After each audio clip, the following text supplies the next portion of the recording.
नमस्कार दोस्तों, जय हिंद जय भारत। दोस्तों, लोकसभा से वक्फ संशोधन बिल पास हो गया है। राज्यसभा में इसे पेश किया गया, जिस पर चर्चा हो रही है और संभव है कि आज राज्यसभा में भी यह बिल पास हो जाएगा। लोकसभा में यह बिल पास हुआ है, रात के करीब 2 बज रहे होंगे, उस वक्त यह बिल पास हुआ। पक्ष में 288 वोट पड़े और विरोध में 232। अब इस बिल के पास होते ही, जैसे ही यह बिल लोकसभा में पास हुआ है, उसके बाद 3 नेता ऐसे हैं जिनको सोशल मीडिया पे जबरदस्त तरीके से ट्रोल किया जा रहा है। उनमें से एक हैं बिहार के मुख्यमंत्री नीतीश कुमार, दूसरे आंध्र प्रदेश के मुख्यमंत्री चंद्रबाबू नायडू और तीसरे केंद्रीय मंत्री चिराग पासवान। कारण समझिएगा, इन तीनों को मुस्लिम विरोधी बताने की कोशिश हो रही है कि ये तीनों मुस्लिम विरोधी हैं। भले ही ये टोपी पहन लेते हो जालीदार, दिखाने के लिए ये करते हैं, ऐसा सोशल मीडिया पे दिखाने की कोशिश हो रही है। अब बड़ा सवाल यह है कि अगर एक पार्टी एक बिल का समर्थन करती है तो वो मुस्लिम विरोधी हो गई। कैसे, ये किसी को पता नहीं। ये कोई नहीं बताएगा कि मुस्लिम विरोधी कैसे है, जबकि इसी सोशल मीडिया पे आपको ऐसे कई मुस्लिम्स मिल गए होंगे जिनके बाइट को अगर आप सुनेंगे, जिसमें मुस्लिम ये कह रहे हैं कि वक्फ जो है वो लूट का अड्डा बना हुआ था और उस पर नकेल कसने की जरूरत थी। बस वही किया है केंद्र सरकार ने, नकेल कसी है। तो नीतीश कुमार हो या चिराग पासवान हो या फिर चंद्रबाबू नायडू हो, वो एनडीए का हिस्सा है। यह बिल जब आया उसके बाद यह जेपीसी में भेजा गया और जेपीसी ने जो भी रायशुमारी की, उसके बाद इस बिल को प्रेजेंट किया गया है लोकसभा में और उसके बाद राज्यसभा में। तो इसमें ये लोग मुस्लिम विरोधी कैसे हो गए? ये मुस्लिम विरोधी कैसे हो गए, ये सबसे बड़ा सवाल है। नीतीश कुमार ने तो बिहार में मुस्लिमों के लिए बहुत सारे काम किए, लेकिन वो काम नहीं दिखेगा, ये तय मान करके चलिए, क्योंकि इस बिल के विरोध में वो आम मुसलमान नहीं है। इस बिल के विरोध में सिर्फ वो वर्ग है जिससे इसको फायदा था। अब इस बिल से उनको नुकसान होगा और इसी वजह से अब ठीकरा किसी ना किसी पे तो फोड़ना है। किस पे फोड़ा जाए?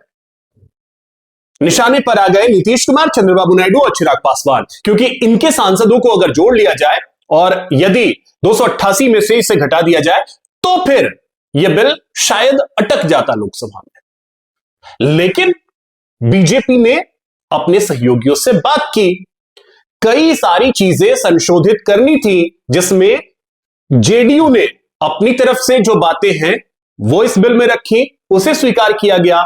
चंद्रबाबू नायडू ने जो बातें कही उसे स्वीकार किया गया।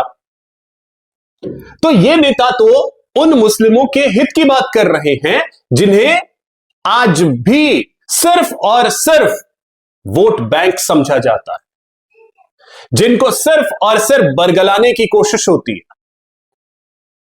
अब बहुत बड़ा सवाल यह है कि इस बिल के पास होने के बाद जिन्हें धक्का लगेगा वो करे तो करें क्या? वो तो यही करने की कोशिश करेंगे कि इधर से कुछ लोगों को उकसाओ, इधर से कुछ लोगों को उकसाओ।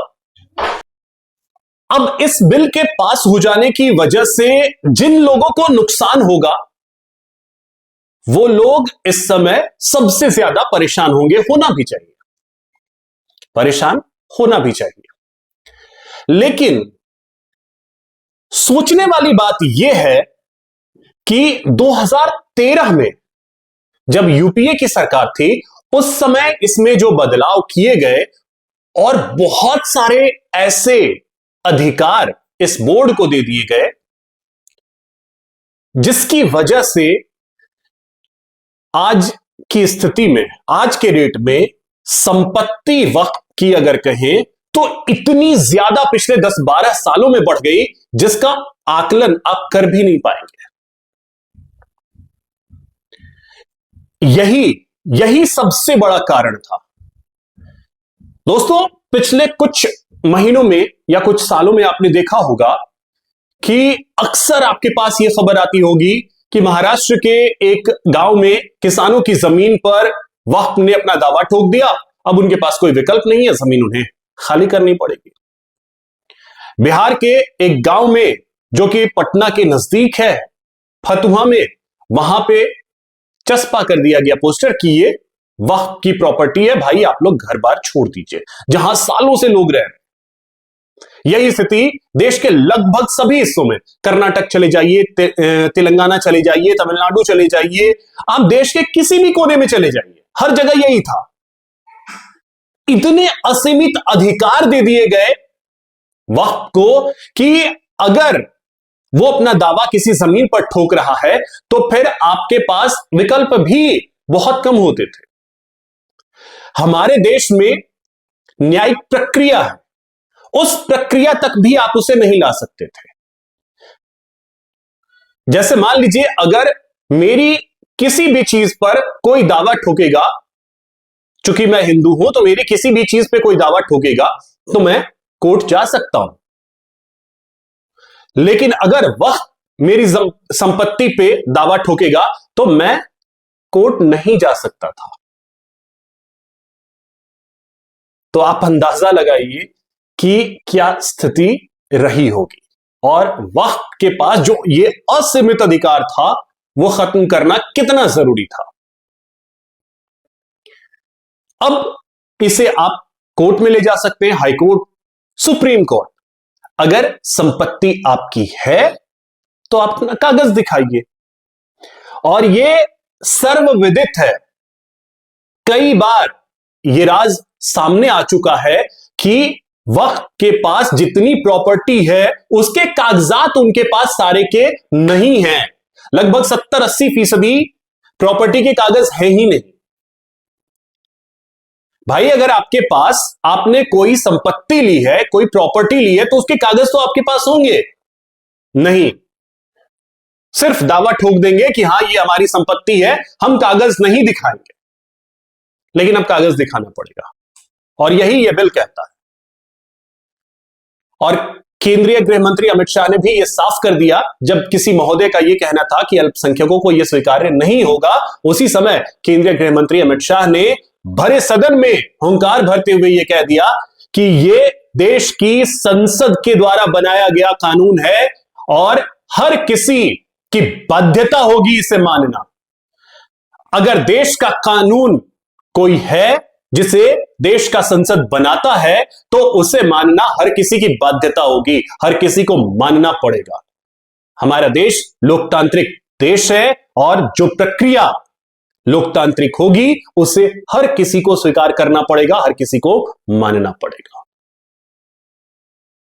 अब वक्फ को लेकर के आप लोग क्या सोचते हैं, कमेंट के जरिए जरूर बताइएगा। मेरे चैनल को सब्सक्राइब कीजिए, वीडियो को अधिक से अधिक शेयर कीजिए, लाइक कीजिए। जय हिंद, जय भारत।